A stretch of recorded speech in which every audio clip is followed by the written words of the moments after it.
शुरू कर दिया। चलिए बच्चों, हम आज का आपका क्लास शुरू करते हैं। और आज का जो हमारा टॉपिक है वह समद्विबाहु त्रिभुज का लास्ट क्लास है। सर्वांग समता के सिद्धांत के थ्रू जितना हम समद्विबाहु त्रिभुज पढ़ सकते थे उसके लिए आज का ये अंतिम क्लास है। ठीक, हमने पिछले क्लास में पढ़ा कि हमारे पास कोई एक समद्विबाहु त्रिभुज है तो इसका रिजल्ट क्या है, मतलब हमारे पास समद्विबाहु त्रिभुज दे रखा है तो हम इससे और कितना रिजल्ट फाइंड आउट कर सकते हैं। ठीक, आज का टोटल क्लास सिर्फ इस बात पर फोकस्ड होगा कि हम कितना डिफरेंट मेथड से किसी भी ट्रायंगल को समद्विबाहु मतलब आइसोसेलेस कर सकते हैं। मतलब आइसोसेलेस ट्रायंगल का all possible tool via congruency of triangle, मतलब सर्वांग समता के सिद्धांत का उपयोग करके किसी भी ट्रायंगल को कितना तरह से हम आइसोसेलेस कर सकते हैं इसके बारे में हम पढ़ेंगे। और मैं क्लास शुरू करने से पहले हमने आइसोसेलेस ट्रायंगल के लिए पिछले क्लास में जो पढ़ा मैं उसको एक बार रिकॉल कर देता हूं, वो हमारे लिए काफी उपयोगी है।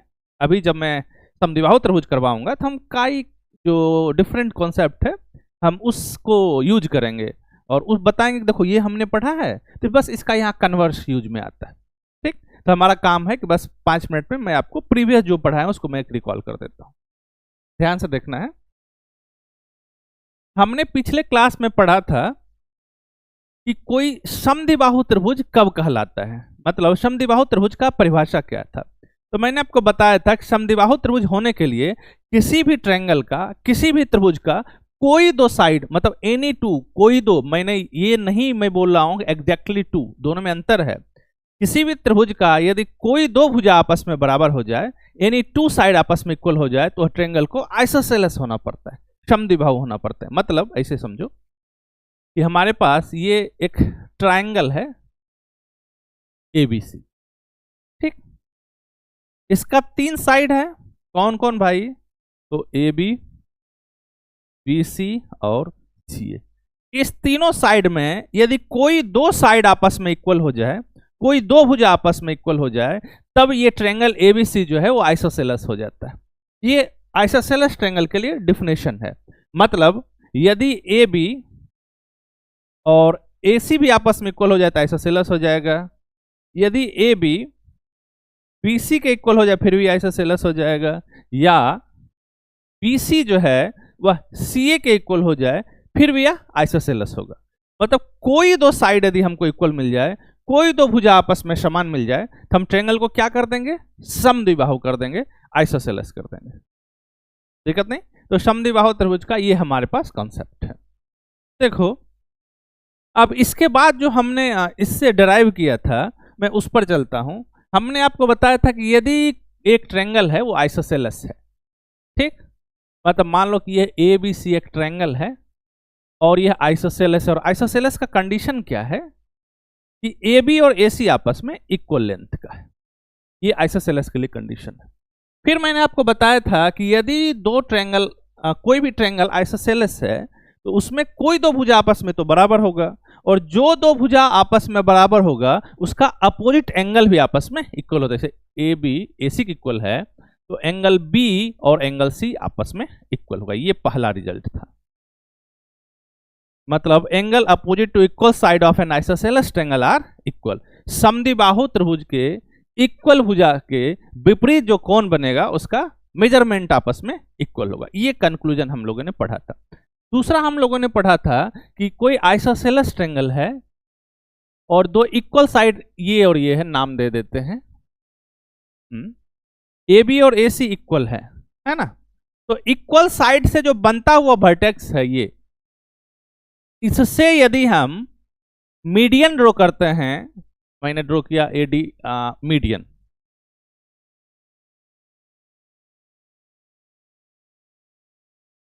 हमने क्या ड्रॉ किया? ये AD जो है वो मीडियन है, मतलब माध्य का है। और जो ही मीडियन हुआ तो मीडियन के बाद ये अपने आप एल्टीट्यूड भी हो जाता है और एंगल बाइसेक्टर भी हो जाता है। मतलब ये समझो कि हम एल्टीट्यूड, एंगल बाइसेक्टर और मीडियन का बात करें तो इक्वल भुजा से जो समान साइड है, ठीक ना, उससे जो वर्टेक्स बनेगा उससे तीनों में से कोई एक यदि ड्रॉ करेंगे तो बाकी दोनों का प्रॉपर्टी लेके आएगा। मतलब यदि हम एंगल बाइसेक्टर ड्रॉ कर दें तो मीडियन एल्टीट्यूड का खुद ब खुद प्रॉपर्टी लेके आएगा। ठीक, यदि हम एल्टीट्यूड ड्रॉ कर दें तो एंगल बाइसेक्टर मीडियन का खुद ब खुद प्रॉपर्टी लेके आएगा। तो ये तीनों में से कोई एक यदि हम कंस्ट्रक्ट करते हैं बाकी दो का प्रॉपर्टी लेके आता है, लेकिन कंडीशन है कहां से ड्रॉ करना है, तो इक्वल साइड से जो वर्टेक्स बनेगा वहां से ड्रॉ करना है। इसके बाद हमने पढ़ा कि कोई एक आइसोसेलेस ट्रायंगल है और आइसोसेलेस होने का जो कंडीशन है वो है ए बी और ए सी आपस में इक्वल है, कोई दिक्कत नहीं। अब हमने पढ़ा था कि भाई इक्वल साइड पर यदि हम एल्टीट्यूड ड्रॉ कर दें तो उसका लेंथ आपस में इक्वल होता है। मतलब हमने पढ़ा था कि सी एफ जो है वो सी ई जो है वो बी एफ के इक्वल होने वाला। ठीक, सिमिलरली इसी तरह से हमने पढ़ा था यदि आप एंगल बाइसेक्टर ड्रॉ करते हैं तो उसका भी लेंथ इक्वल होता है। कोण समद्विभाजक यदि बनाते हैं तो ये और ये कोण समद्विभाजक है, मतलब ई और एफ। सी ई जो है एंगल सी का कोण समद्विभाजक है और बी एफ जो है एंगल बी का है। तो हमने बताया था कि भाई ये भी आपस में इक्वल लेंथ का होता है। ठीक, और इसके बाद तीसरा हम लोगों ने किया था कि यदि मीडियन ड्रॉ कर लो, ठीक, यदि मीडियन मान लो कि यहाँ इक्वल साइड ए बी ए सी आपस में इक्वल है, यहां पर भी सेम कंडीशन है कि ए बी और ए सी आपस में। ठीक, तो मीडियन भी ड्रॉ करोगे, ये मीडियन है तो ये और ये इक्वल, ये और ये इक्वल, माध्य का है ये ई और एफ। तो भाई यहां पर भी बी एफ और सी का जो लेंथ होगा वो आपस में समान होने वाला है, दिक्कत नहीं। और इसके अलावा एक चीज हमने और पढ़ा था, वो हमने पढ़ा था कि भाई ये कोई आइसोसेलेस ट्रायंगल लिया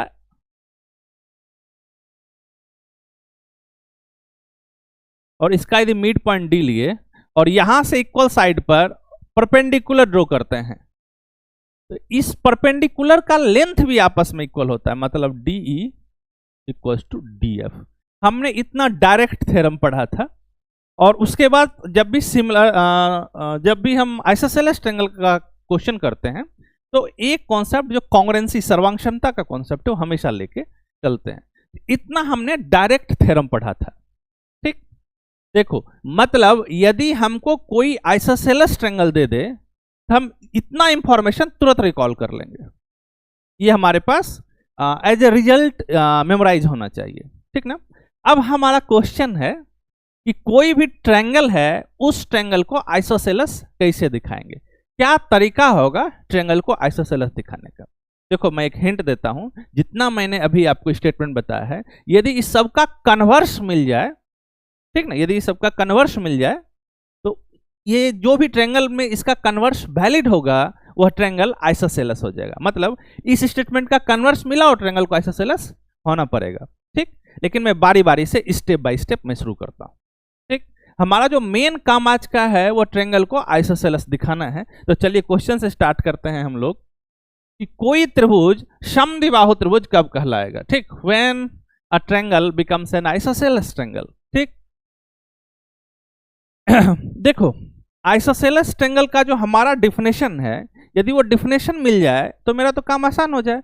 मतलब कोई एक ट्रायंगल है, उस ट्रायंगल में कोई दो साइड आपस में इक्वल मिल जाए, ठीक, तो ट्रायंगल को क्या कर देगा, आइसोसेलेस कर देगा। ये तो डिफिनेशन है, ये परिभाषा है हमारा समद्विबाहु का। क्या समद्विबाहु का परिभाषा है कि किसी भी ट्रायंगल को, किसी भी त्रिभुज को समद्विबाहु कब कहेंगे, जब उसका कोई दो साइड आपस में इक्वल हो जाए। यदि ऐसा कहीं कुछ मिलता है, कोई दो साइड आपस में इक्वल मिलता है, तो उस ट्रायंगल को क्या होना पड़ेगा, समद्विबाहु होना पड़ेगा। एक हमारे पास ये डिफिनेशन है। अब क्वेश्चन है कि भाई क्या कोई दूसरा डिफिनेशन भी आइसोसेलेस ट्रायंगल के लिए है क्या, समद्विबाहु के लिए है, या सिर्फ यही डिफिनेशन है हमारे पास। तो मैं आपको एक हिंट करता हूं, हमारे पास कई डिफिनेशन है समद्विबाहु त्रिभुज का। ठीक, और जब डिफिनेशन काम में नहीं आए तो हम कांग्रुएंसी वर्क में लाते हैं, सर्वांग क्षमता का सिद्धांत, दिक्कत नहीं। तो अब कई डिफिनेशन है, तो डिफिनेशन है क्या, पहला क्वेश्चन। दूसरा क्वेश्चन है हमारे पास तो बेसिक डिफिनेशन यही है ना कि एनी टू साइड आपस में इक्वल हो जाए। आइसोसेलेस के लिए क्या होता है, एनी टू साइड क्या हो जाए, इक्वल हो जाए, तो ट्रायंगल कैसा हो जाएगा, आइसोसेलेस हो जाएगा। कोई दो भुजा समान हो जाए, देखो मैं लिख देता हूं, ये मैं पीछे लिखवाया था। कोई दो भुजा क्या हो जाए भाई, समान लंबाई का हो जाए, ठीक ना, सेम लेंथ का हो जाए ना, समान लंबाई का हो जाए, उस ट्रायंगल को क्या होना पड़ेगा, आइसोसेलेस, समद्विबाहु। दिक्कत नहीं। अब दूसरा डेफिनेशन पर चलते हैं, और इससे पहले मैं आपको एक टेक्निक बताता हूं कि मैथमेटिक्स में दो स्टेटमेंट को इक्विवेलेंट कब माना जाता है, ठीक। और हमारा मोटिव क्या होगा, हमारे पास एक डेफिनेशन तो है आइसोसेलेस ट्रायंगल का, हम इसके इक्विवेलेंट कोई दूसरा डेफिनेशन ढूंढ देंगे, तो वो डेफिनेशन भी आइसोसेलेस के डेफिनेशन की तरह हम यूज करने लगेंगे, ठीक। देखो मैथमेटिक्स में दो स्टेटमेंट है, एक स्टेटमेंट है P, ठीक ना, और दूसरा स्टेटमेंट है Q, ठीक। ये दोनों स्टेटमेंट एक दूसरे के इक्विवेलेंट कब कहा जाएगा, देखो ध्यान से, जब हम P से स्टार्ट करेंगे, मतलब P के ट्रूथ को हमने एज्यूम किया और Q को ट्रू हमने दिखा दिया, मतलब P को हमने सत्य माना और Q को भी सत्य हमने प्रूव कर दिया, एक कंडीशन। एंड दूसरा, साथ ही साथ यदि हम Q को ट्रू मान लिए और P के ट्रूथ को हमने स्टेब्लिश कर दिया, यदि हम दोनों को एक साथ कर सकते हैं, तब हम इस दोनों स्टेटमेंट को एक दूसरे के इक्विवेलेंट हम मानेंगे, मतलब जैसा P का बिहेवियर होगा वैसा ही Q का होगा। P यदि परिभाषा डिफिनेशन की तरह यूज होगा तो Q भी डिफिनेशन की तरह यूज होगा। तो मैं आपको एक आसान सा काम देता हूं कि आप विकिपीडिया पे सर्च करना है कि मैथमेटिक्स में इक्विवेलेंट दिखाने का क्या टेक्निक है, ठीक, तो आपको ऐसा ही कुछ मिलेगा, ठीक है। तो मैं अब आइसोसेलेस ट्रायंगल के दूसरा डेफिनेशन की तरफ बढ़ता हूं, और मैं एक डेफिनेशन में, मतलब कई डेफिनेशन बताऊंगा, तो किसी दो डेफिनेशन में इक्विवेलेंस करके मैं आपको दिखाऊंगा ताकि आपको पता चले कि इक्विवेलेंस का क्या मतलब होता है। तो अभी तक हमारे पास जो डेफिनेशन है आइसोसेलेस ट्रायंगल का, कि triangle said to be isosceles if any two side of a triangle are equal, त्रिभुज समद्विबाहु कहा जाएगा यदि त्रिभुज का कोई दो भुजा एनी टू साइड आपस में इक्वल हो जाए। दिक्कत नहीं। अब हम एक नया डेफिनेशन की तरफ मूव करेंगे, ठीक, और उस डेफिनेशन को पहले डेफिनेशन के समतुल्य दिखाएंगे। पहले देखो डेफिनेशन कहता क्या है, देखो इधर, a triangle said to be an isosceles if any two angle are equal, कोई दिक्कत नहीं। एक त्रिभुज समद्विबाहु कहे जाएंगे यदि कोई दो कोण आपस में समान हो जाए, एनी टू एंगल। यहां ध्यान रखो, ये अंडरलाइन करने वाला क्या है कि समद्विबाहु होने के लिए क्या कह रहा है भाई, कि एनी टू एंगल आपस में, कोई दो कोण आपस में यदि समान हो जाए तो ट्रायंगल क्या हो जाएगा, समद्विबाहु हो जाएगा, ठीक ना। तो समद्विबाहु त्रिभुज के लिए अब हमारे पास क्या एक डिफिनेशन आया, यदि कोई दो एंगल आपस में इक्वल कर दें, ठीक ना, कोई दो कोण आपस में समान कर दें तो ट्रायंगल कैसा हो जाएगा, एक समद्विबाहु हो जाएगा, ठीक। अब अभी तक बच्चा हमारे पास जो परिभाषा था वह कहता है कि त्रिभुज को समद्विबाहु होने के लिए दो भुजा को इक्वल होना चाहिए, ठीक, और ये कहता है कि त्रिभुज को समद्विबाहु होने के लिए दो कोण इक्वल होना चाहिए। यदि हम दोनों में इक्विवेलेंस शो कर दें, दोनों को समतुल्य दिखा दें, तो ये दोनों डेफिनेशन की तरह यूज होने लगेगा। तो अब हमारे पास एक नया डेफिनेशन हो गया, मतलब कहीं पर भी दो एंगल आपस में इक्वल दिख जाए ट्रायंगल का तो उसको हम आइसोसेलेस बोल देंगे, ठीक। अब दूसरा क्वेश्चन है कि आइसोसेलेस बोल देंगे तो उसका इक्वल साइड कौन होगा। तो मैं पहले बारी बारी इसमें काम पर आता हूं। तो हमारा मोटिव क्या है, हमारा मोटिव है कि इस स्टेटमेंट के ट्रुथ को माने, मतलब समद्विबाहु त्रिभुज का कोई दो कोण आपस में समान हो जाए, ठीक, और इसको ट्रू माने और हम दिखा दें ट्रायंगल आइसोसेलेस है। तो हमारे पास ट्रायंगल आइसोसेलेस होने का क्या कॉन्सेप्ट है, इक्वल साइड, दो साइड इक्वल होने वाला है, ठीक। फिर इसके कन्वर्स को, मतलब अब हम ट्रायंगल को आइसोसेलेस मानते हैं, मतलब दो साइड इक्वल लेते हैं और दो एंगल इक्वल दिखा दें, दोनों में हम इक्विवेलेंस शो करते हैं। तो हमारा मोटिव क्या है, देखो ध्यान से मैं लिखता हूं। हमारा मोटिव है कि हम समद्विबाहु त्रिभुज का जो एक्चुअल डेफिनेशन हमने शुरुआत में लिखा है उसको हम P मानते हैं, और P हमारा क्या कहता है कि ट्रायंगल कब आइसोसेलेस हो जाएगा, कब समद्विबाहु हो जाएगा, यदि कोई दो भुजा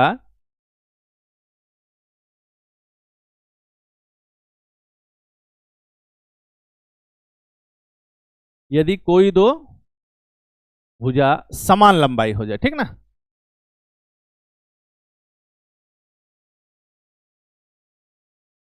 ठीक, एनी टू साइड्स।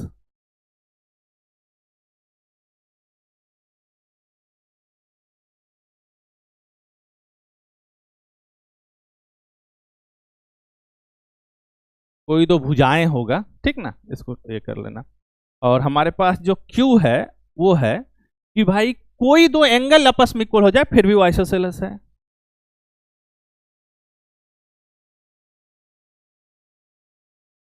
तो कोण क्या होना चाहिए भाई, समान होना चाहिए। Any two angles are equal.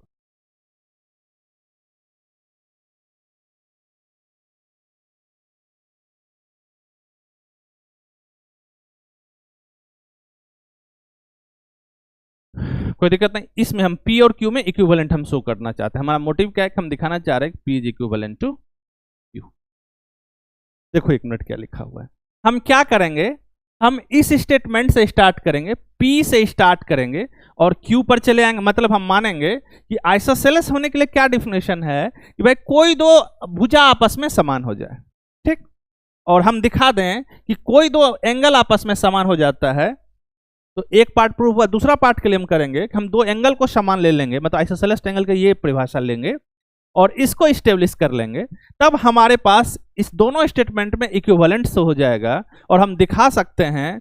अब दिखा नहीं सकते, यदि हमको अब काम करना हो आइसोसेलेस एंगल पे तो कोई दो भुजा भी इक्वल कर दें फिर भी उसको आइसोसेलेस हम बोल देंगे, और कोई दो एंगल भी इक्वल हो जाए तो उसको भी हम आइसोसेलेस बोल देंगे, ठीक। तो देखो मैं एक आसान सा स्टेप से मैं करता हूं, मैं पहला को ट्रू मानता हूं, हमको अगला पेज में जाना पड़ेगा। आप एक बार इसको समझ लिए ना, हम अगला पेज पर चलते हैं, हम इसको ट्रू मान के चलते हैं।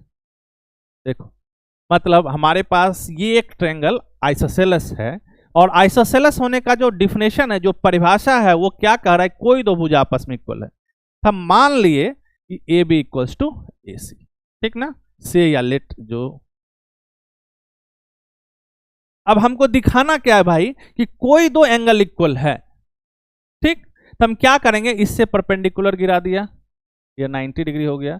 ध्यान से देखना है, ये और ये आपस में इक्वल है। इस दोनों ट्रायंगल पर हम बात कर रहे हैं, मतलब हम ट्रायंगल ए बी डी और ट्रायंगल ए सी डी को कॉन्ग्रुएंट करना चाहते हैं। मोटिव हमारा ये है। देखो ये डी और डी 90 डिग्री है, ये और ये आपस में इक्वल और ये कॉमन है ना। तो बाय आरएचएस कह सकते हैं ट्रायंगल कॉन्ग्रुएंट हुआ, right hypotenuse and side, RHS से। और जो ही कॉन्ग्रुएंट हुआ तो ये और ये आपस में इक्वल हो गया। हमने क्या माना था कि दो साइड आपस में इक्वल है, और यहां क्या हमने दिखा दिया कि भाई दो एंगल आपस में इक्वल है ना, ये दोनों एंगल। और मोर प्रिसाइजली हम तो पीछे पढ़े थे, यदि आइसोसेलेस ट्रायंगल का दो साइड इक्वल है तो उसका अपोजिट एंगल भी इक्वल होता है। इसका भी हम यूज कर सकते हैं डायरेक्ट रिजल्ट का, दिक्कत नहीं। अब दूसरे स्टेटमेंट पर चलते हैं। दूसरा स्टेटमेंट क्या कहता है बाबू, इसको देखो। दूसरा कहता है कि हमको भाई एंगल सेम लेना पड़ेगा, ठीक। यदि हमने एंगल सेम लिया और हम क्या दिखा दें कि साइड भी सेम हो जाए तो मेरा काम बन जाए। इस पर काम करना है।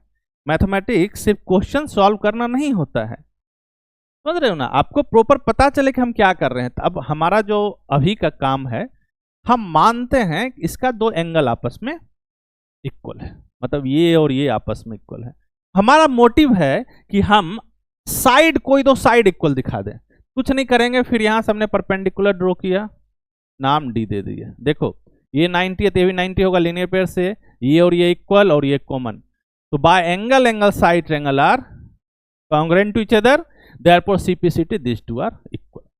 मतलब अब हम यह कहने के लिए तैयार हैं कि ये दोनों डिफिनेशन एक दूसरे के इक्विवेलेंट है, ठीक। यदि अब हमसे कोई बोले बताओ आइसोसेलेस का क्या डिफिनेशन है, तो हम बोले भाई हम एक डिफिनेशन तो पढ़े थे कि दो साइड इक्वल हो जाए तो ट्रायंगल आइसोसेलेस हो जाएगा। अभी हमने एक और डिफिनेशन पढ़ा, यदि दो एंगल भी इक्वल हो जाए तो उसको आइसोसेलेस होना पड़ेगा। तो अब थोड़ा सा इसको और पढ़ें कि दो एंगल इक्वल हो जाए तो इसका कौन सा साइड इक्वल हो जाएगा। मैं इस पर भी काम करवा देता हूं। आइए इसको फिर से रिविजिट करते हैं। मैं इसको इरेज करता हूं।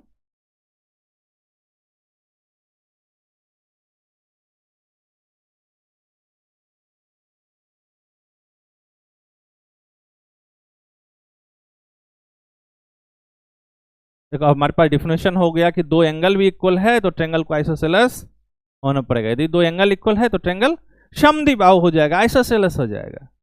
दिक्कत नहीं बाबू, आगे काम पर चलते हैं। देखिए इधर अब कह रहा है कि ये दो एंगल इक्वल है तो ट्रायंगल आइसोसेलेस है।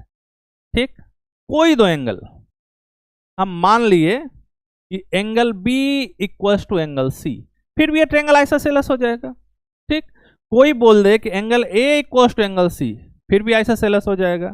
कोई बोल दे, देखो इधर कि angle A equals to angle B, फिर भी आइसोसेलेस हो जाएगा। तो कोई दो एंगल आपस में इक्वल हो जाए तो ये ट्रायंगल क्या होने वाला है भाई, आइसोसेलेस होने वाला है। कोई दिक्कत नहीं ना, समद्विबाहु होने वाला है। अब क्वेश्चन है कि क्या इसे कुछ और रिजल्ट निकाल सकते हो क्या? हाँ निकाल सकते हैं। देखो जो दो एंगल इक्वल है उसका अपोजिट साइड भी इक्वल होने वाला है। यहां एक और स्टेटमेंट एक्स्ट्रा हमको मिला, मतलब यदि बी और सी इक्वल है तो आइसोसेलेस तो है। अगला क्वेश्चन एक बताओ, आइसोसेलेस में तो साइड भी इक्वल होता है ना, तो कौन दो साइड इक्वल होगा? तो जैसे बी और सी हमने लिया तो जो सी का अपोजिट साइड होगा और बी का अपोजिट साइड होगा, मतलब ए बी ए सी के इक्वल है इस कंडीशन में। अब इस कंडीशन में आते हैं ए और सी। देखो एंगल ए और एंगल सी, तो सी का अपोजिट क्या है, ए बी, और ए का अपोजिट दिस। यहां क्या हो जाएगा बताओ, A B equals to B C. कोई दिक्कत नहीं। इसी तरह से ए और बी आपस में इक्वल है, देखो इधर, तो दिस और दिस आपस में इक्वल हो जाएगा, मतलब ए सी इक्वल्स टू बी सी। ये आप समझ रहे हैं, दिक्कत नहीं। तो हमारे पास आइसोसेलेस होने का एक और डिफिनेशन हुआ। अब हम जल्दी में रिकॉल करवाते हैं। हमने जितना भी पीछे थ्योरम पढ़ा है, सारा थ्योरम जो है आइसोसेलेस होने के लिए क्राइटेरिया बनाता है। ठीक, यदि उस थ्योरम में से कोई भी एक मिले तो स्टेटमेंट ट्रायंगल को आइसोसेलेस ट्रायंगल तक लेके जाएगा। दिक्कत नहीं। तो अगला डेफिनेशन की तरफ चलते हैं।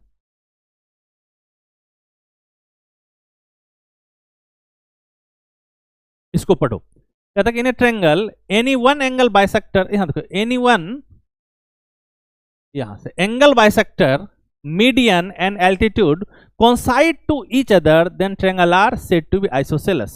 किसी त्रिभुज में यदि कोई एक कोण समद्विभाजक, माध्यिका और शीर्षलंब एक दूसरे पर संपाती हो जाते हैं तो वह त्रिभुज समद्विबाहु कहा जाएगा। मतलब क्या कह रहा है कि कोई एक ट्रायंगल है ना, इस ट्रायंगल के किसी एक वर्टेक्स से, मान लो ये हमने वर्टेक्स चुना, हमने वर्टेक्स बी चुना, ठीक ना, बी से एसी पर हमने एल्टीट्यूड ड्रॉ किया, शीर्षलंब ड्रॉ किया, उसका नाम बीडी रख देते हैं। यदि बीडी के पास मीडियन का भी प्रॉपर्टी हो जाए, मतलब यदि बीडी माध्यिका भी हो जाए और एंगल बाइसेक्टर भी हो जाए, कोण समद्विभाजक भी हो जाए, तो तब भी एबीसी जो ट्रायंगल है वो आइसोसेलेस होगा। तो पहला कंडीशन आइसोसेलेस हो जाएगा। फिर दूसरा काम है कि भाई आइसोसेलेस से कौन सा दो साइड इक्वल होगा। तो जिस वर्टेक्स से ये फिनोमिनन हो रहा है, जिस वर्टेक्स से ये कंडीशन हो रहा है, ठीक ना, उससे बनता हुआ जो दो भुजा होगा, जो दो साइड होगा, ये आपस में इक्वल, ये इक्वल्स टू बी सी। यहां पर दिक्कत नहीं, हमेशा नहीं, याद रखना, यदि ये वर्टेक्स पर होगा तो ये और ये आपस में इक्वल होने वाला है। तो ये दोनों आपस में क्या हुआ, इक्वल हुआ। अब बात समझ में आ रहा है। देखो यहां कह रहा है किसी एक वर्टेक्स से यदि तीनों कोइंसाइड कर जाए, मतलब कोई एक कंस्ट्रक्ट किए और बाकी दोनों का प्रॉपर्टी खुद ब खुद आ जाए, तो उसको आइसोसेलेस होना पड़ेगा।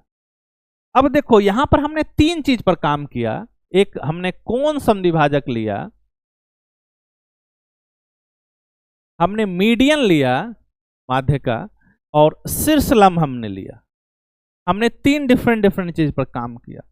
अब इसको ऐसे सोचते हैं कि क्या कोई दो कोइंसाइड कर जाए, मतलब यदि हम शीर्षलंब ड्रॉ किए और वो माध्यिका हो जाए, या हमने माध्यिका ड्रॉ किया वो एल्टीट्यूड हो जाए, शीर्षलंब हो जाए, या हमने माध्यिका ड्रॉ किया वो कोण का समद्विभाजक हो जाए, तो क्या कोई दो एक दूसरे के साथ मैच करता है तो क्या वो ट्रायंगल आइसोसेलेस होगा? इसका आंसर ऑब्वियसली यस। मतलब अब ये तीन को ढूंढने का जरूरत नहीं है, तीन मिल जाए तो बढ़िया है, कोई दो भी कोइंसाइड कर जाए तो उस ट्रायंगल को आइसोसेलेस होना पड़ेगा। देखिए अगला डेफिनेशन को, मतलब कह रहा है कि एंगल बाइसेक्टर मीडियन के साथ कोइंसाइड कर जाए फिर भी आइसोसेलेस हो जाएगा, एल्टीट्यूड मीडियन के साथ कोइंसाइड कर जाए फिर भी आइसोसेलेस हो जाएगा, और शीर्षलंब कोण समद्विभाजक के साथ कोइंसाइड कर जाए तो फिर भी यह आइसोसेलेस होने वाला है। मतलब पिछले स्टेटमेंट में हमको तीनों को कोइंसाइड करने का जरूरत था, लेकिन अभी जो स्टेटमेंट हमने बताया है उसमें यदि कोई दो कोइंसाइड हो जाए, कोई दो समपाती हो जाए, फिर भी त्रिभुज को आइसोसेलेस हम कर देंगे। और जिस वर्टेक्स से कोइंसाइड हो रहा है, मतलब इससे हमने मीडियन ड्रॉ किया और यह एंगल बाइसेक्टर हो गया, तो इससे बनता हुआ जो साइड है वो दोनों आपस में इक्वल हो जाएंगे, दिस और दिस आपस में इक्वल हो गया। ये हमारे पास कुछ डिफिनेशन है, अभी और डिफिनेशन है, हम उस पर चलते हैं। एक बार पढ़िए, आप इसको बहुत ही ध्यान से लिखोगे, ये इंपॉर्टेंट टूल हो जाएगा आपके लिए। देखो ये ध्यान से करने का, यदि किसी एक ट्रायंगल में दो शीर्षलंब का लंबाई आपस में इक्वल हो जाए तो वह समद्विबाहु हो जाता है। मतलब in a triangle length of any two angle bisector equal then triangle are said to isosceles. यदि त्रिभुज में किसी दो शीर्षलंब का लंबाई समान हो जाए तो वह समद्विबाहु होगी। क्या कह रहा है, ध्यान से इसको समझो कि ये एक ट्रायंगल है, ये एक ट्रायंगल है,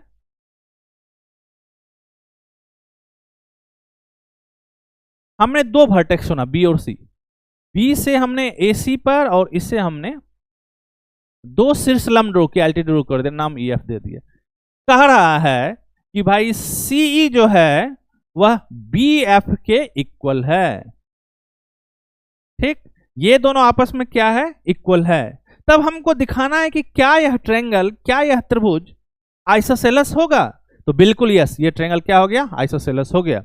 अब आइसोसेलेस है तो कौन सा दो साइड इक्वल होगा, तो देखना जिस पर यह लंब ड्रॉ किया गया है वही, मतलब यहां इस पर ड्रॉ किया गया है और इस पर ड्रॉ किया गया है, मतलब कौन कौन दो इक्वल होगा, तो बी ए इक्वल्स टू ए सी। ये इक्वल कैसे होता है, इसको भी ध्यान में साथ रख के चलना, ये इंपॉर्टेंट है। ठीक, यहां क्या हुआ कि कोई दो वर्टेक्स से यदि हम शीर्षलंब ड्रॉ किए और इक्वल लेंथ का आ गया तो ट्रायंगल को आइसोसेलेस होना पड़ेगा और ये दो साइड आपस में इक्वल होगा। मैं प्रूविंग इग्नोर कर रहा हूं, इग्नोर नहीं कर रहा हूं, मैं आपके भरोसे छोड़ रहा हूं।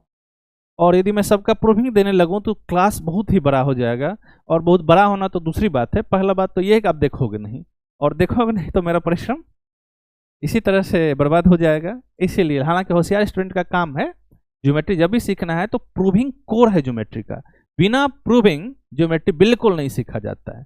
यदि आपके पास समय है तो इस सबके स्टेटमेंट के ट्रुथ को स्टेब्लिश करो, बहुत आसान है ये। देखो हमने यहाँ इसको कैसे करेंगे, तो बी ई सी ले लिया और बी एफ सी ले लिया, कोई दिक्कत नहीं। ये 90 है 90 है, ये दोनों आपस में इक्वल है और बी सी दोनों में कॉमन है, दिक्कत नहीं। तो आरएचएस के कॉन्सेप्ट लगा दिया, आरएचएस से ट्रायंगल कॉन्ग्रुएंट हो गया, और जो ही कॉन्ग्रुएंट हुआ तो दो एंगल ये और ये आपस में इक्वल हो जाएगा और ये साइड इक्वल हो जाएगा। क्यों इक्वल है, क्योंकि एंगल इक्वल हुआ तो साइड को भी इक्वल हो। तो ये आसान सा स्टेटमेंट है, इसको करना है। अगला पे चलते हैं। देखो कहता है कि in a triangle the length of any two median and are same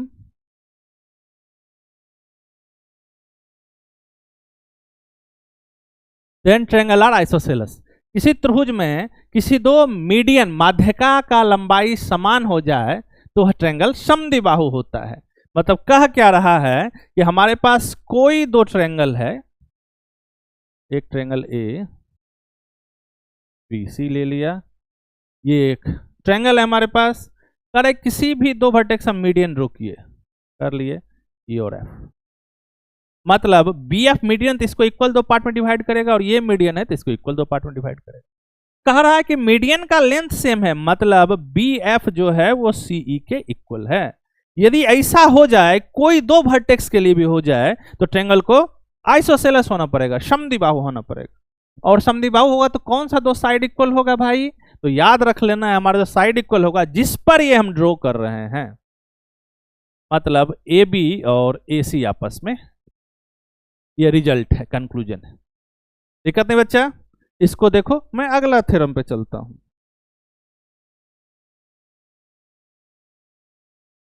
चलिए ये क्या कहता है, इस स्टेटमेंट को समझिए। और ये जो आपको स्टेटमेंट दिख रहा है ये बहुत ही इंपॉर्टेंट स्टेटमेंट है।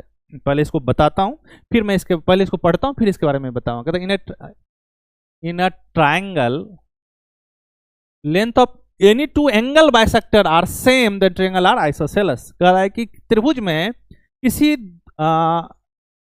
तो कौन समद्विभाजक की लंबाई समान हो तो त्रिभुज कैसा होने वाला है? आइसोसेलेस समद्विबाहु त्रिभुज होने वाला है। कोई दिक्कत नहीं। ये क्या कह रहा है, ध्यान से सुनना। ये कह रहा है बाबू कि एबीसी एक ट्रायंगल है। अब किसी दो वर्टेक्स से हमने एंगल बाइसेक्टर ड्रॉ किया, ये एंगल बाइसेक्टर, तो ये और ये आपस में इक्वल, सी को दो भाग में विभाजित करेगा, और ये भी एंगल बाइसेक्टर, तो बी को दो भाग में विभाजित, इसका नाम ई दे दो और इसका नाम एफ दे दो, कोई दिक्कत नहीं। अब यह एंगल बाइसेक्टर है, यह कौन समद्विभाजक है, और कह रहा है कि यदि इसका लेंथ आपस में इक्वल हो जाए तो कहता है कि ट्रायंगल आइसोसेलेस हो जाएगा, और आइसोसेलेस होने का कंडीशन वही है जिस पर हमने ड्रॉ किया, वही आपस में इक्वल हो जाएगा। ये ठीक, आप इसको समझ गए। एक बार देखो पिछला जितना भी आपने थ्योरम पढ़ा है,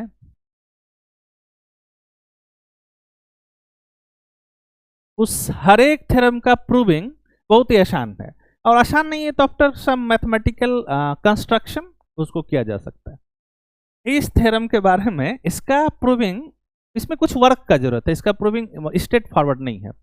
और इस क्वेश्चन को पहले मर्तबा 1850 में, 1850 में कैम्ब्रिज यूनिवर्सिटी ने अपने एग्जाम में दिया था इसको, ठीक, 1850 में। और उस समय एक 1853 में एक प्रोफेसर थे, शायद जोसेफ फिलिप करके, थोड़ा सा नाम हो सकता है कि मैं भूल रहा हूँ, जॉन फिलिप या जोसेफ फिलिप करके, उन्होंने कहा था कि this theorem has no direct proof. अब आपको ये क्वेश्चन बनता है कि मैथमेटिक्स में डायरेक्ट प्रूफ का क्या मतलब है, इनडायरेक्ट प्रूफ का क्या मतलब है, तो आप इसके लिए आप विकिपीडिया का यूज कर सकते हो, ठीक। उन्होंने कहा कि इस थ्योरम का कोई डायरेक्ट प्रूफ नहीं है, मतलब इसको जब भी हम प्रूव कर देंगे तो वो इनडायरेक्ट करेंगे। इनडायरेक्ट मतलब इसको प्रूव करने के लिए उन्होंने प्रूव बाय कॉन्ट्राडिक्शन का यूज, दिक्कत नहीं। लेकिन अभी इस थ्योरम का कई डायरेक्ट प्रूफ है, ठीक। तो मैं अभी जो इस थ्योरम जिस नाम से जाना जाता है, देखो इस नाम से भी यह थ्योरम जाना जाता है, द सैटनर-लेहमस थ्योरम।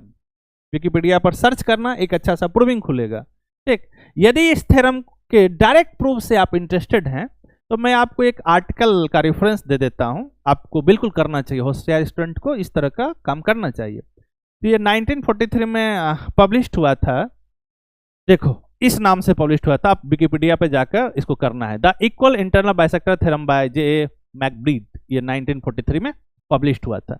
इसके प्रूफ को यदि आप देखना चाहते हो, जो मैंने अभी पीछे बताया, तो आप इस तरह इसको आप कर सकते हो, ठीक, और नहीं तो फिर तो कोई बात ही नहीं है, समझ रहे हैं। अब आइसोसेलेस ट्रायंगल के लिए इतना हमने आपको टूल दिया, अब एक और बचा हुआ है, मैं उसको खत बता के फिर मैं क्वेश्चन की तरफ चलूंगा। देखो ये क्या कहता है कि बीडी और डीसी आपस में इक्वल है, मतलब एबीसी एक ट्रायंगल है, डी जो है वह मिड पॉइंट है बीसी का, ये स्टेटमेंट से तीन आया, ठीक। और हम इससे डी से AB जो है वो परपेंडिकुलर, हम ED ड्रॉ किया और ED क्या है, वो AB पर परपेंडिकुलर है, DF जो है वो AC पर परपेंडिकुलर है, कोई दिक्कत नहीं, पक्का। अब कह रहा है कि AB इक्वल्स टू AC, यहाँ एक कंडीशन छूट गया है कि भाई इसको इक्वल होने के लिए कहता है कि यदि DE इक्वल्स टू DF, यदि इस दोनों का लेंथ आपस में इक्वल हो जाए, जो हमने मिड पॉइंट से ड्रॉ किया है परपेंडिकुलर, यदि ये इक्वल हो जाए तो AB और AC आपस, मतलब ये ट्रायंगल आइसोसेलेस हो जाएगा, कोई दिक्कत नहीं। मतलब क्या कंडीशन है, तो किसी एक ट्रायंगल के मिड पॉइंट से हमने दोनों साइड पर एल्टीट्यूड ड्रॉ किया, और यदि इसका लेंथ आपस में इक्वल हो जाए, समान लंबाई का हो जाए, तो ट्रायंगल आइसोसेलेस होगा। आइसोसेलेस होने का क्या कंडीशन है कि AB और AC आपस में समान लंबाई का होने वाला है, मतलब AB इक्वल्स टू AC। हमने कैसे ये समझा, देखो किस पर परपेंडिकुलर ड्रॉ किया है, तो AB पर और इधर AC पर, इसलिए AB और AC आपस में इक्वल होगा। ये दूसरा पर करता है, दूसरा कंडीशन होता, ये बहुत ही इंपॉर्टेंट हमारे पास इंफॉर्मेशन है। तो हमने इतना आपको डिफरेंट प्रोसेस दिया ट्रायंगल को आइसोसेलेस दिखाने के लिए। यदि डायरेक्ट इस थ्योरम से आप क्वेश्चन को आइसोसेलेस नहीं प्रूव कर रहे हैं, नहीं कर पा रहे हैं, तो आपका अगला काम होगा हम सर्वांगक्षमता का कॉन्सेप्ट यूज करेंगे, कांग्रुएंसी का कॉन्सेप्ट यूज करेंगे और ट्रायंगल को आइसोसेलेस करेंगे। एक मिनट देखिए, फिर मैं आपको जल्दीबाजी में रिकॉल कर देता हूं कि हमने क्या आपको बताया। चलो हमको कहीं भी आइसोसेलेस दिखाना है ट्रायंगल को, तो हम क्या करेंगे? अभी यदि दो साइड इक्वल हो जाए तो ट्रायंगल आइसोसेलेस, यदि दो एंगल इक्वल हो जाए फिर भी ट्रायंगल आइसोसेलेस, यदि किसी एक वर्टेक्स से मीडियन, एंगल बाइसेक्टर और एल्टीट्यूड कोइंसाइड कर जाए फिर भी ट्रायंगल आइसोसेलेस, और कौन सा इक्वल होगा? तो ये और ये इक्वल होगा।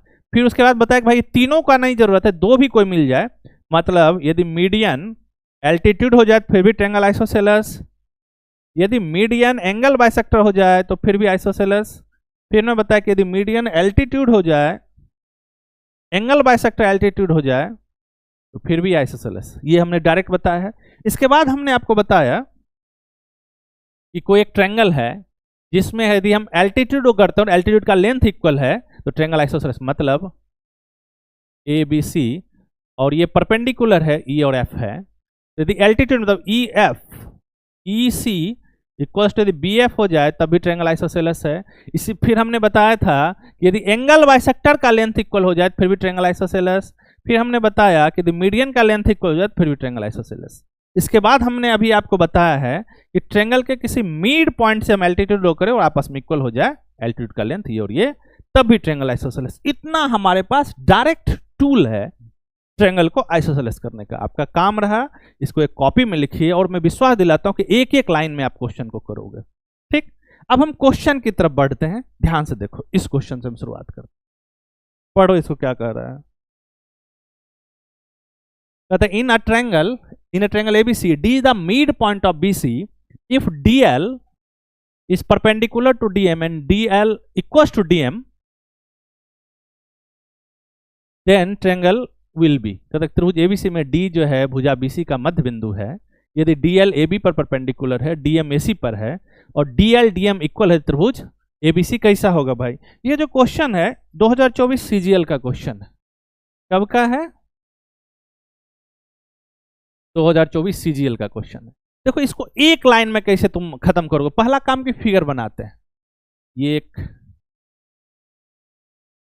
ट्रायंगल है ए बी सी, कोई दिक्कत नहीं। बीसी का मिड पॉइंट डी है, हमने डी लिया। अब इस पर डीएल जो है ये परपेंडिकुलर है और इस पर डीएम जो है वो परपेंडिकुलर है, दिक्कत नहीं। और साथ ही साथ कह रहा है कि ये और ये आपस में इक्वल है। अभी तुरंत तो मैंने ये डेफिनेशन पढ़ाया है तुमको, ये वाला ध्यान से देखो, यही वाला ये पढ़ा है ना, यही कंडीशन तो है उसमें। ये ट्रायंगल क्या होगा भाई? आइसोसेलेस ट्रायंगल होने वाला है। तो बिना कुछ किए हुए आसानी से इस क्वेश्चन को आप कर सकते हो। ये ट्रायंगल क्या हो गया? आइसोसेलेस। अब क्वेश्चन है थोड़ा ज्यादा देखो, आइसोसेलेस है तो कोई दो साइड इक्वल हो, तो कौन दो साइड इक्वल होगा? तो जिस पर परपेंडिकुलर ड्रॉ किया है, मतलब ए बी जो है वह ए सी के इक्वल होगा। बस आपको यदि रिजल्ट याद है जो हमने करवाया, बस एक लाइन का क्वेश्चन होता है, आप सीधे सीधे क्वेश्चन को कर सकते हो। इसको देखिए, मैं दूसरे क्वेश्चन की तरफ चलता हूं।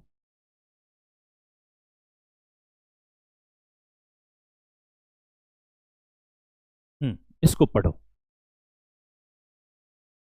कहता है कि in triangle P Q R, P Q equals to Q R, O is the interior point, interior अलग है पॉइंट अलग है, interior point of triangle P Q R such that angle O P R equals to angle O R P, then triangle P O R क्या होने वाला है? हिंदी एक बार पढ़ लीजिए आप। यह क्वेश्चन जो है सीजीएल मेंस का है 2022 का, ठीक ना।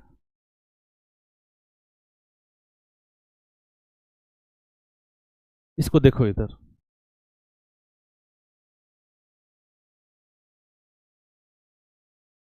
कैसे बनाएंगे? देखो एक लाइन का बस फिगर कंस्ट्रक्ट करते हैं। हमारे पास एक ट्रायंगल है, ट्रायंगल का नाम क्या है? तो पी क्यू आर। कंडीशन क्या है भाई? पी क्यू और क्यू आर आपस में इक्वल है, ये और ये इक्वल, मतलब ये आइसोसेलेस है। तो आइसोसेलेस है तो एंगल इक्वल है, तो एंगल साइड इक्वल है तो साइड का अपोजिट एंगल इक्वल होगा। और जो भी हमने पढ़ा वो सब इसमें यूज होने वाला है। अब देखते हैं कि इसमें क्या यूज हम कर सकते हैं। और दूसरा correct O is the interior, इसके अंदर में कोई एक पॉइंट ओ ले लो, ले लिया, of triangle such that angle O P R, O इसका नाम पी है क्या? मिड पॉइंट, ये ओ है, ओ पी आर इस एंगल को मिला हो।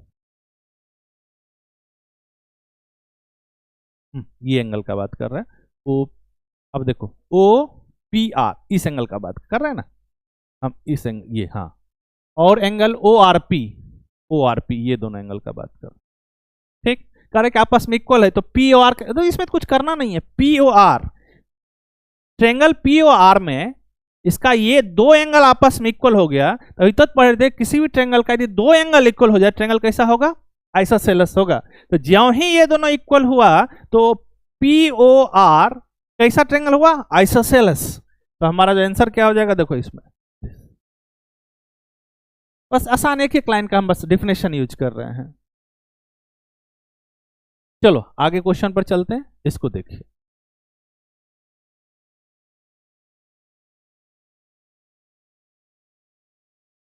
कह रहा है कि ए बी एल और C B L, A B L और सी बी एल आपस में, मतलब ये और ये आपस में, और M L parallel to B C, ये दोनों पैरेलल है। तो दिखाना है कि ये सब ट्रायंगल कैसा, एक लाइन में बस इसका आंसर देखो, ये सीडीएस 2010 फेज 2 का क्वेश्चन है, सेकंड फेज, कोई दिक्कत नहीं ना। कैसे करेंगे भाई, हमको किस ट्रायंगल पे काम करना है, बी एम एल, कहाँ गया भाई तुम, बी एम एल, अच्छा बात कोई दिक्कत नहीं। देखो बाबू ये इक्वल एंगल है, तो ये एक्स लिए तो इसका मेजर एक्स हो गया, एक पार्ट का हमने यूज कर लिया। अब पैरेलल लाइन का यूज कर रहे हैं, ये दोनों लाइन पैरेलल है और ये बी एल उसका ट्रांसवर्सल है, ऐसा कुछ। तो हमने पढ़ा है कि अल्टरनेट इंटीरियर एंगल आपस में इक्वल होता है, इसका पोजीशन तो अल्टरनेट इंटीरियर का है, तो ये एक्स तो ये भी एक्स। अब हम ट्रायंगल बीएमएल में चलेंगे, जिसका कोई दो एंगल आपस में इक्वल हो गया, तो ज्यों ही दो एंगल आपस में इक्वल हुआ ट्रायंगल को क्या होना पड़ेगा, आइसोसेलेस। कोई दिक्कत नहीं ना, बढ़े आगे, एक लाइन का आसानी सा इसका एक्सप्लेनेशन है। चलिए अगला क्वेश्चन की तरफ चलते हैं, इसको पढ़ो। ये कह रहा है कि ट्रायंगल दे रखा है और इंफॉर्मेशन है कि B A D equals to D A C, B A D this equals to D A C, अच्छा, और बी डी इक्वल, अच्छा आसान तो क्वेश्चन है ये, इसको देखो मैं इसको बताया हूं। ये क्वेश्चन कर रहा है ज्यों ही ये दोनों एंगल इक्वल हुआ, तो अब ए डी क्या हो गया भाई, एंगल बाइसेक्टर हुआ, दिक्कत नहीं, और ये इक्वल है तो ये मीडियन भी हो गया। मतलब किसी भी एक ट्रायंगल में एक वर्टेक्स यदि हम मीडियन ड्रॉ कर रहे हैं, यदि वह मीडियन एंगल बाइसेक्टर का भी काम करता है, ट्रायंगल को आइसोसेलेस कर देगा वो, मैं भी तो करवाया हूं। और आइसोसेलेस करेगा तो कौन इक्वल होगा, तो इस वर्टेक्स से बनता हुआ साइड ये और ये आपस में इक्वल। तो बस हम तो पूछ रहे हैं कि आइसोसेलेस है या नहीं है, दिक्कत नहीं ना, इसका आंसर हो गया दिस इज आइसोसेलेस। क्यों भाई, तो किसी एक वर्टेक्स से यदि हम मीडियन ड्रॉ किया और एंगल बाइसेक्टर भी हो गया तो ट्रायंगल को आइसोसेलेस कर देगा, दिक्कत नहीं। इसको देखो, अब हम अगला क्वेश्चन की तरफ चलते हैं, इसको थोड़ा पढ़िए। ये क्वेश्चन एनडीए में पूछा गया, कहता है in a triangle ABC internal bisector of angle A meet BC at D, ठीक, through the vertex C a line C parallel to D A which meet BAE produce at a point E. आगे बढ़ाने पर then triangle ACE कैसा होने वाला है। अब हिंदी वाला पढ़ो, कहता है ट्रायंगल एबीसी में एंगल ए का अंतः समद्विभाजक भुजा बीसी के डी बिंदु पर मिलता है। शीर्ष सी से सीई पैरेलल टू डी हम ड्रॉ करते हैं, जो बीए को आगे बढ़ाने पर बिंदु ई पर मिलता है। तो त्रिभुज ए सी ई के पास कैसा प्रॉपर्टी होगा। ये क्वेश्चन अच्छा है, इसको थोड़ा सा कंस्ट्रक्ट करो। देखो हमने एक ट्रायंगल बनाया, एक त्रिभुज बनाया,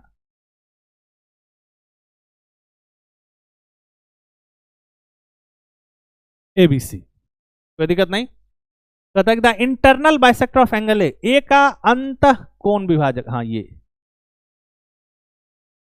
मीट बीसी, बीसी को डी पर मिलता है, ये एंगल बाइसेक्टर, तो ये और ये आपस में इक्वल होने वाला है।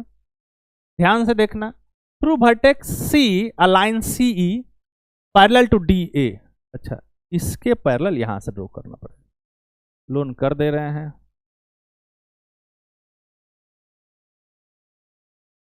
आपको दिख रहा है, हाँ ये क्या है लाइन भाई, सीई है, डी ए के पैरेलल। और कहता है कि किस पे मिलता है, यदि बी ए को आगे बढ़ाते हैं तब ये इसको आगे बढ़ाओ और ये ई पर मिला। यहाँ आपको तो क्वेश्चन यहाँ कॉम्प्लिकेटेड दिख रहा होगा, मैं अगले पेज पर बनाता हूं, इसी फिगर को मैं कॉपी कर लेता हूं, नहीं तो यही छोटा करके मैं बनाता हूं।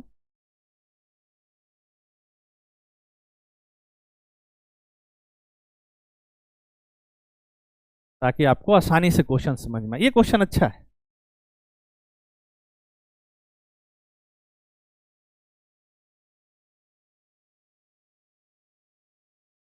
ए बी,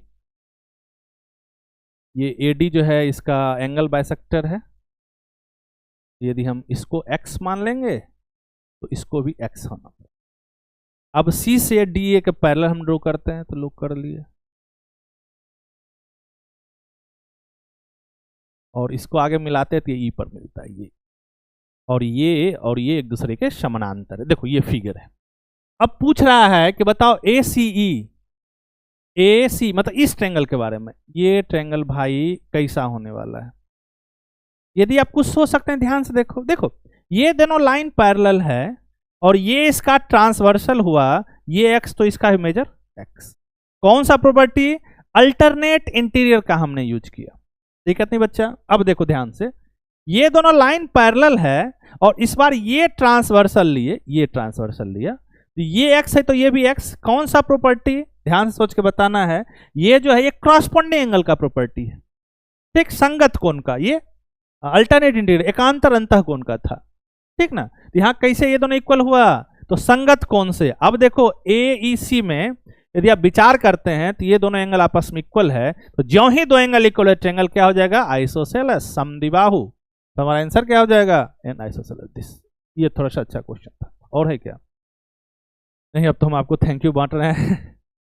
देखो बाबू, हमने प्रयास किया कि आइसोसेलेस ट्रायंगल को कितना तरह से किया जा सकता है और बहुत मशक्कत किए बिना। आपका काम है कि इसको कहीं एक प्रॉपर कॉपी में नोट कर लेना, और जब फिर मैं इसलिए नोट करना और 2 पेज छोड़ देना कि आइसोसेलेस ट्रायंगल में फिर पढ़ाऊंगा। जब मैं सिमिलर ट्रायंगल का कॉन्सेप्ट पढ़ाऊंगा तो उसमें जो कुछ कुछ कंडीशन बचेगा आइसोसेलेस होने के लिए मैं फिर लिखवाऊंगा, ठीक। तो अब आइसोसेलेस ट्रायंगल वाया कॉन्ग्रुएंसी, सर्वांगक्षमता से जो समद्विबाहु त्रिभुज का कॉन्सेप्ट है वो आज के क्लास में खत्म हुआ। हम अगले क्लास में मिलते हैं आपसे नए कॉन्सेप्ट के साथ। Thank you.